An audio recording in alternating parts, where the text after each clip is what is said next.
He came to see his friend, expecting a night of beers and banter. But when she closed the curtains and said, "Your friend isn't coming," the air shifted, heavy with forbidden possibility. What happened next would burn in his memory, a secret neither could escape. I never imagined that knocking on my buddy Theo's door that rainy evening would unravel something deep inside me, something I wasn't ready to face. At 23, I was still piecing together what adulthood meant, juggling shifts as a mechanic at the gritty auto shop on Ridgefield Boulevard in Portland's quiet outskirts, while squeezing in night classes for engineering that left me exhausted but hopeful.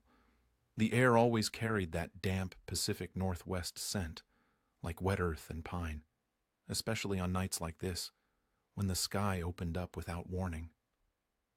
Theo and I had been friends since high school, the kind who could shoot the breeze about anything from failed dates to future plans, and I'd texted him earlier about swinging by for beers and some mindless talk. He lived in this unassuming apartment complex called Willow Creek Estates, nestled on a curvy road flanked by towering evergreens that whispered in the wind. I'd heard his Aunt Marisol Keating was in town from Seattle, dealing with some family stuff, but I didn't think much of it. She was just a familiar face from occasional gatherings, polite and distant. When the door to apartment 4B creaked open, it wasn't Theo standing there. It was Marisol, her dark hair casually tied back, framing a face that held a quiet strength, her hazel eyes widening slightly in recognition.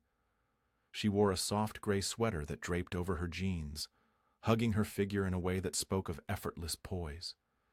I pegged her around 38 with that mature elegance that comes from navigating life's harder turns, the faint lines around her eyes hinting at stories she'd lived through.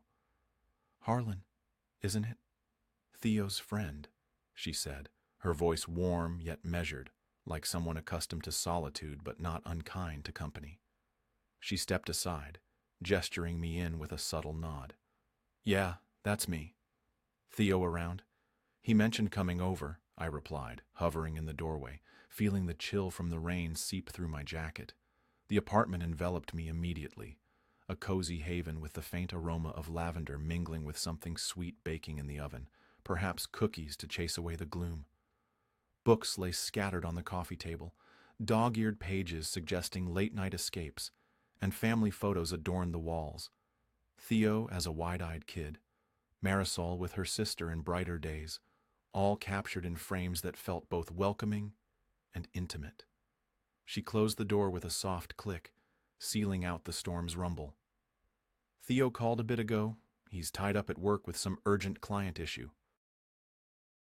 Won't be back till much later." Her words carried a hint of apology, and I felt a twinge of letdown, already mentally mapping my drive back through the downpour. But before I could bow out gracefully, she added, "No rush to leave. The rain's brutal out there. I was just brewing tea.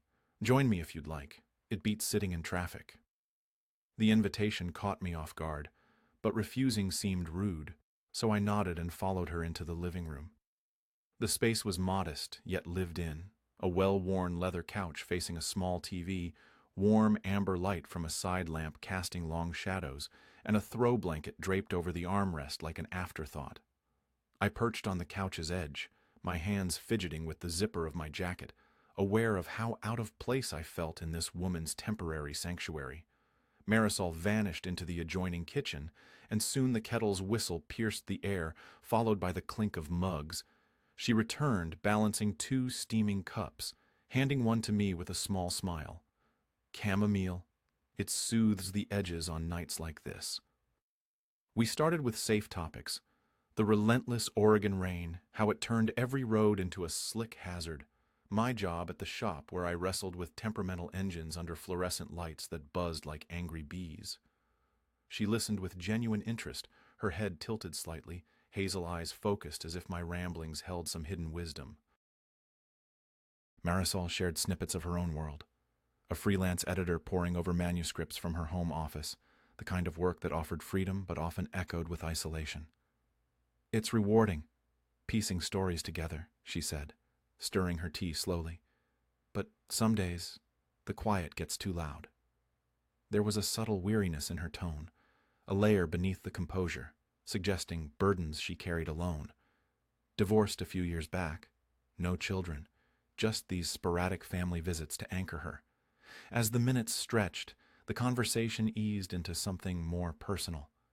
I mentioned my classes, the late nights cramming formulas that blurred together, the uncertainty of whether I'd ever build a stable life from it all. "You're at that age where everything feels possible," she replied, her voice softening. "Around 38, like me, you start seeing the limits, but also the beauty in what remains." Our eyes met longer than casual talk warranted, and a flush crept up my neck. She was Theo's aunt, older, experienced in ways I could only imagine. What was I doing lingering here? Yet the rain pounded harder, insulating us, and I stayed. An hour melted into another. She uncorked a bottle of red wine she'd started earlier, pouring it into mismatched glasses that clinked softly. The wine warmed me from within, loosening tongues. She opened up about her ex, how the betrayal had left her questioning everything, rebuilding piece by piece. "You invest years, thinking it's solid ground, then it's quicksand," she murmured, her fingers tracing the glass's stem. I confessed my own scars, losing my mom young, the void it left, how I buried myself in work to outrun the emptiness. It flowed naturally, this exchange, her presence a steady anchor in the flickering light. Suddenly, the power surged from the storm, lights dimming then rallying. Marisol rose to secure the windows, and I joined her, our shoulders nearly brushing as we gazed into the blurred night. Streetlights smeared through rain-lashed panes, and when she turned, our arms grazed, innocent yet electric. "Storms have a way of making the world feel smaller, more intense," she said quietly, her breath visible in the cool air. I nodded, words failing, the proximity stirring something forbidden, a pull I fought to ignore. We retreated to the couch, but the atmosphere had thickened, charged with unspoken currents. The wine blurred edges, and I wondered about Theo's delay, half hoping he'd stay away. As 10 o'clock passed, her phone buzzed, a text from Theo. "He's staying at a colleague's, won't make it tonight." She set the device down, her expression a mask of calm, then stood and drew the curtains with a deliberate rustle, dimming the room further, cocooning us.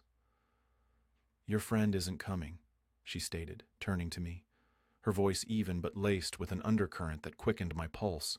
My heart thudded, a mix of alarm and intrigue. Leaving felt right, yet my body anchored me there, the silence swelling with possibility.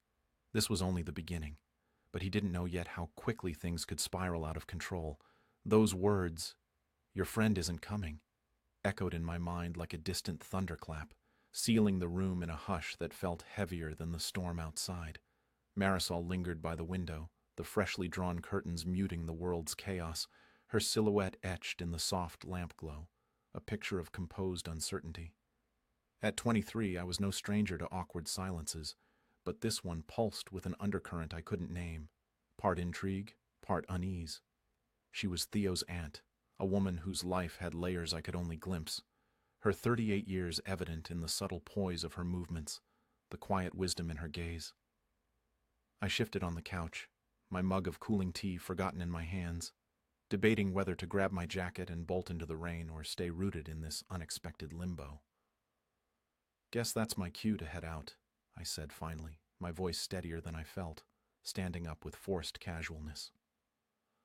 The rain lashed the windows like accusations, and the thought of navigating slick roads back to my dingy apartment on Elmwood Lane, cluttered with greasy tools and half-read textbooks, suddenly seemed lonelier than ever. But Marisol shook her head, her arms folding across her chest in a gesture that seemed more self-protective than dismissive. "Don't be ridiculous. It's a deluge out there. You'd be drenched in seconds. Wait it out. The forecast says it'll ease soon." Her practicality disarmed me, laced with a warmth that made refusal feel ungrateful, so I sank back down, the couch cushions yielding under me like reluctant allies. She poured more wine, the deep red liquid swirling in our glasses, and we resumed talking, though the rhythm had shifted, less surface chatter, more deliberate pauses. I asked about her editing work, imagining her hunched over manuscripts in a quiet Seattle apartment, red pen in hand, unraveling narratives while her own life frayed at the edges. "It's solitary," she admitted, settling into the armchair but closer now, her knee almost brushing the coffee table's edge. "But there's satisfaction in fixing broken stories, making sense of the mess." Her hazel eyes met mine, holding longer, and I felt that pull again, forbidden and magnetic. Theo's face flashed in my mind, my buddy, oblivious to this, crashing at some coworkers, reminding me of the lines I shouldn't cross. Family ties, age gaps, the moral quicksand of it all. As the clock ticked onward, the power dipped again, the light stuttering like a hesitant heartbeat before steadying. Then, with a final flicker, everything went dark, plunging the apartment into inky blackness broken only by lightning's erratic flashes. Marisol let out a soft exhale, almost a sigh, and I heard her rustling for her phone. "Candles are in the kitchen drawer," she said, her voice steady but closer in the void. I fumbled my way there using my phone's flashlight, the beam cutting through the shadows, illuminating scattered utensils and a half-eaten apple on the counter. We both reached for the matches at the same time, our fingers grazing, warm skin against skin, a spark that had nothing to do with the flame we struck. She pulled back first, but the contact lingered in the air, electric and unspoken. We placed the candles on the coffee table, their flames wavering like uncertain thoughts, casting dancing shadows that made the room feel alive, intimate, almost conspiratorial. Sitting back down, now side by side on the couch to share the meager light, the distance between us shrank. "Tell me something deeper, Harlan," she prompted, her voice a whisper against the storm's roar. "Not the everyday grind. What really weighs on you?" The question pierced through my defenses, and I found myself unraveling. The ache from losing my mom, how it hollowed me out, driving me to overwork and underconnect, fearing closeness because it always led to loss. "It's like I'm chasing stability, but it slips away every time," I confessed, my words hanging vulnerable in the candlelit haze. Marisol nodded, her expression softening, the flames reflecting in her eyes like captured stars. She shared more too, her divorce not just a split, but a shattering, leaving her to rebuild from fragments at an age when most expected her to have it all sorted. "By 38, you think you've armored yourself," she said, her hand gesturing faintly. "But one crack, and it all floods in. The doubt, the isolation." Her vulnerability mirrored mine, bridging the years between us, yet amplifying the internal storm. She saw me as young, impulsive. I viewed her as untouchable, wise. A thunderclap shook the windows, making her flinch, and without thinking, I placed a hand on her arm, steadying, reassuring. She covered it with her own, fingers light but lingering, the touch a silent admission that sent warmth racing through me. We withdrew slowly, but the moment had cracked something open. She paced briefly, her robe whispering against the floor, as if movement could dispel the tension. "We shouldn't delve like this. It's late, and Theo—" Her voice trailed, unfinished, but she returned to the couch, even nearer, our thighs almost touching. Dreams surfaced in our talk, hers of authoring her own book, pouring her truths onto pages. Mine of forging a career that meant more than oil changes and equations. The wine faded, but the intoxication stemmed from this raw exchange, vulnerabilities laid bare in the flickering dark. When the power hummed back to life, bathing us in artificial glow, neither of us adjusted the lamps, preferring the softened edges.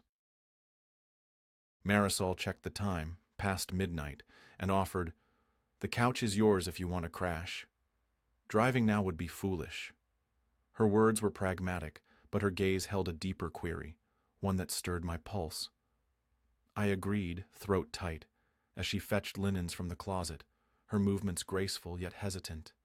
Bending to arrange them, her sweater slipped slightly, revealing a sliver of shoulder, and I caught myself staring, transfixed by the vulnerability in that simple exposure.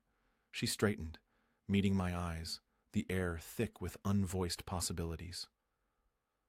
"Good night, Harlan," she said softly, retreating to the bedroom door, but pausing there, hand on the frame, as if tethered by invisible threads. I lay on the couch, blanket pulled tight, but sleep evaded me, the storm's remnants echoing my restless thoughts, her presence a wall away fueling what-ifs. Hours later, or perhaps mere minutes in that timeless night, her door creaked open. Footsteps padded softly, and Marisol appeared, robe cinched, hair tousled from fitful rest. "Can't settle," she murmured, vulnerability etching her features. "Mind if I join you for a moment?" I shifted, heart racing, and she sat at the couch's end, drawing her knees up. Silence enveloped us, companionable yet charged, until her hand sought mine, fingers interlacing with deliberate care. A bridge crossed in the quiet. What followed poured from me unbidden, a truth I hadn't fully acknowledged until that instant. Everything is building to a turning point. What she does next will etch itself into his memory forever.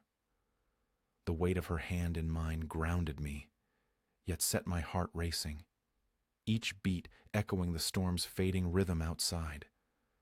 Marisol's fingers, warm and deliberate, intertwined with mine, her thumb tracing slow, hesitant arcs across my knuckles. In the dim hallway, light spilling into the living room, her face was a map of conflict. Those hazel eyes, now glistening with something raw, caught the glow like embers. At 23, I was no stranger to fleeting connections, but this felt different, heavier, like stepping onto a tightrope stretched over a chasm I couldn't see. She was 38, Theo's aunt, a woman whose life bore scars I could only imagine. Divorce, betrayal, the kind of solitude that carves itself into your bones. The air in Willow Creek Estates apartment 4B was thick with the scent of lavender and spent candles, the walls seeming to close in, holding us in a moment that felt both inevitable and impossible. I swallowed, my throat dry, and whispered, "Marisol, sitting here with you tonight. It's like I've been running from something my whole life, and you're the first person who makes me want to stop." The words spilled out, raw and unfiltered, carrying a truth I hadn't meant to voice. Her grip tightened, a silent pulse of acknowledgement, and she leaned closer, her breath soft against the quiet. "Harlan," she said, her voice trembling like a leaf caught in the wind, "you're so young, with so much ahead. Dreams, chances, a life unburdened by someone like me." She paused, her eyes searching mine, a flicker of fear mingling with something deeper, unguarded. "I'm 38, carrying years of mistakes. This, whatever this is, it's not fair to you, or to Theo."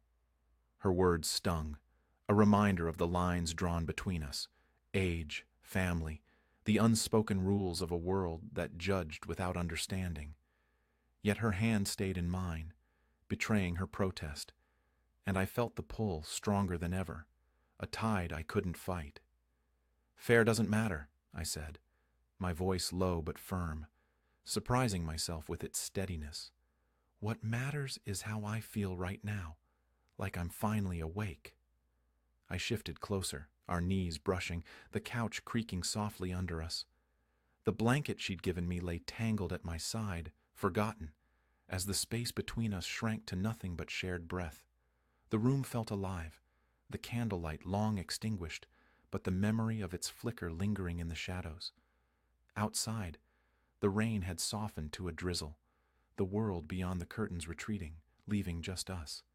Marisol's gaze dropped to our joined hands, then lifted, her expression a storm of her own, vulnerability warring with restraint. "After my divorce, I locked myself away," she confessed, her voice barely above a whisper, as if speaking too loudly might shatter the moment. "I told myself I didn't need anyone, that I was fine alone. But tonight, talking to you, listening to you, it's like I'm remembering what it feels like to be seen." Her free hand rose, hesitating, then rested lightly on my cheek, her touch cool yet searing, a lifeline in the dark. I leaned into it, my own hand covering hers, anchoring it there.